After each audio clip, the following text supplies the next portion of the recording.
जम्मू कश्मीर के किश्तवाड़ में सुरक्षा बलों और आतंकियों के बीच शुक्रवार को शुरू हुई मुठभेड़ में सुरक्षा बलों ने जैश कमांडर समेत 3 आतंकियों को मौत के घाट उतार दिया। जैश कमांडर की पहचान सैफुल्लाह के तौर पर हुई है। इसके ऊपर 5 लाख रुपए का इनाम था।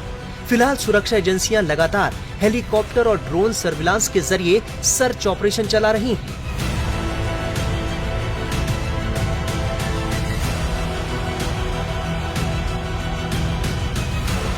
सैफुल्लाह पाकिस्तान स्थित आतंकी संगठन जैश ए मोहम्मद का टॉप कमांडर था।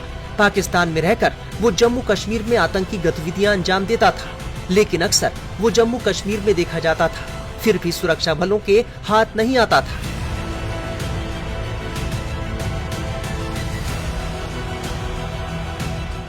भारतीय सेना को पिछले 2 साल से सैफुल्लाह की तलाश थी। सैफुल्लाह ने ही 15 जुलाई 2024 को डोडा में भारतीय सेना पर हमला किया था। सैफुल्लाह को स्वारू के नाम से भी जाना जाता था। सैफुल्लाह जम्मू कश्मीर के युवाओं को बरगलाकर आतंकी संगठन में भर्तियां भी करता था। जैश कमांडर सैफुल्लाह काफी वक्त से किश्तवाड़ और डोडा इलाकों में सक्रिय था। सेना ने उसे घेर कर और दौड़ाकर जहन्नुम पहुंचा दिया।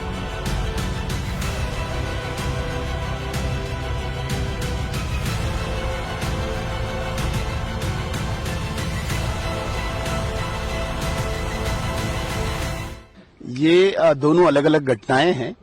जो एक जेसीओ साहब जो शहीद हुए हैं वो इन्फिल्ट्रेशन बिड है और उसमें एक्सचेंज में कहीं पे जेसीओ साहब हमारे शहीद हुए हैं, लेकिन जो 3 टेररिस्ट को गिराया गया है वो एनकाउंटर है।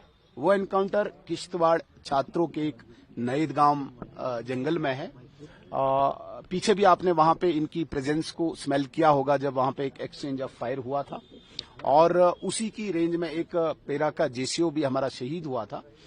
आज उसी ग्रुप के साथ दोबारा से शायद एक्सचेंज ऑफ फायर हुआ और 3 टेररिस्ट को गिराया, वहां पे मार गिराया। तो ये एक बहुत बड़ी सफलता है और एक ब्रेक थ्रू भी है, क्योंकि उस पूरे बेल्ट में पिछले साल से बहुत ज्यादा आतंकवादी घटनाएं घटी और कोई ब्रेक थ्रू नहीं हुआ था। मैं इसे बहुत एक मेजर सक्सेस मानता हूं, बड़ी सफलता मानता हूं, क्योंकि जिस प्रकार से नए मॉड्यूल से पाकिस्तान का आतंकवादी चोटियों पर बैठ के घात लगा के हमला कर रहा था, हमारे सिक्योरिटी फोर्सेस के जवानों को शहीद किया, काफी लोगों को। तो ये पहली बार सफलता मिलके एक हौसला बढ़ाती है हमारी सेना का, हमारी सुरक्षा कर्मियों का, और ब्रेक थ्रू होने के बाद एक लाइन लग जाती है, एक चेन बन जाती है फिर इन आतंकियों को सफाया करने में। सुनील जी, एक डाइवर्जन है, देखा जाए तो अब ये शिफ्ट डाइवर्जन कश्मीर से अब जम्मू की तरफ, बहुत सोची समझी चाल है ये।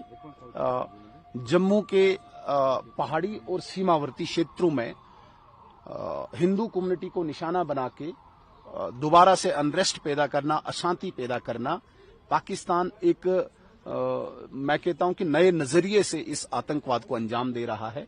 पहले पूरे घाटी में जब यहां पे असफल रहे, जब यहां पे लोकल्स ने साथ देना भी छोड़ दिया, लोकल रिक्रूटमेंट बंद हुई, लगभग आतंकवाद ना के बराबर रहा, और विशेषकर तब जब यहां पे सुरक्षा कर्मियों ने इसके सपोर्ट स्ट्रक्चर को ध्वस्त किया, तब इन्होंने अपना शिफ्ट कर लिया पहाड़ी और सीमावर्ती क्षेत्रों में।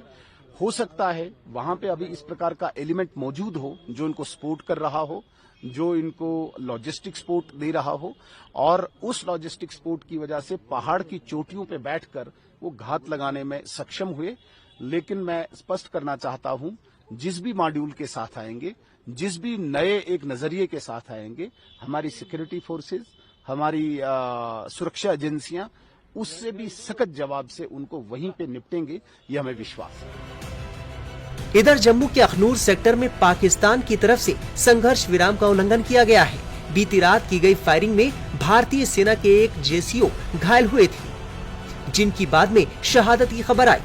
बताया जा रहा है कि पाकिस्तान ने ये गोलीबारी आतंकियों की घुसपैठ कराने के मकसद से की थी, लेकिन भारतीय सेना ने इस कोशिश को नाकाम कर दिया।